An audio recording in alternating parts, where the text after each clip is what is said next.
छ दाजुले 1 दर्जन केरा लिएर आउनु भएको रहेछ उहाँलाई ल्याउन दिएन आफै उहाँले के त्यहीँ कुल्चेर फालिदिनु भएको छ होइन त्यो छ situation let me tell you why है वाइ द 12वटा केरा त्यो 12वटा केरा भारतबाट आइराख्यो भने हाम्रो केराको भ्याल्यु कहिले पनि हुँदैन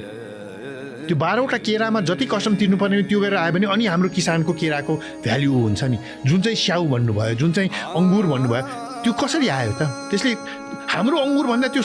होइन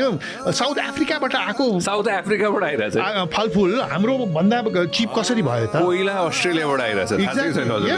कोइला अस्ट्रेलियाबाट आइरहेछ ल म एउटा भन्नु है अब मेरो पनि परिवारको पहिला हामी अहिले पनि जनकपुर पोखरिया भन्ने ठाउँमा हाम्रो फार्म छ त्यहाँ फिस फार्मिङ गर्थ्यौँ मेरो बुवा युएनबाट रिटायर भएपछि यो मेरो माछाको पोखरी चाहिँ अब इन्डियनलाई होइन म नेपालमै बेच्छु भनेर लाग्नुभयो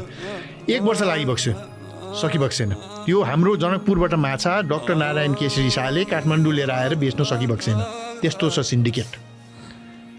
नेक्स्ट इयर उहाँलाई के गर्यो भारतीय मित्र आयो डाक्टर साहब सोक पुर्यो अब कुरा गरौँ जाल हाल्यो माछाको साइज हेऱ्यो ल योभन्दा ठुलो निकाल्ने अरू सब पोखरीमै राख्ने ओके डाक्टर साहब ओके सबै निकाल्यो अनि पेमेन्ट अपफ्रन्ट डाक्टर साहब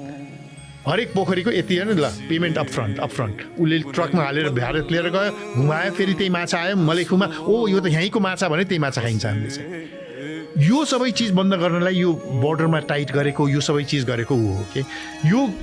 सर्ट टर्ममा हेर्दाखेरि चाहिँ के गरेको होला यो 100 रुपियाँभन्दा बढीको पनि उ गर्ने जस्तो लाग्छ होइन तर हाम्रो साँच्चै नै किसानलाई प्रोत्साहन गर्ने हो यो त्यो भने यो प्रोटेक्सन छैन भनेदेखि चाहिँ it is very very difficult otherwise or we have to say no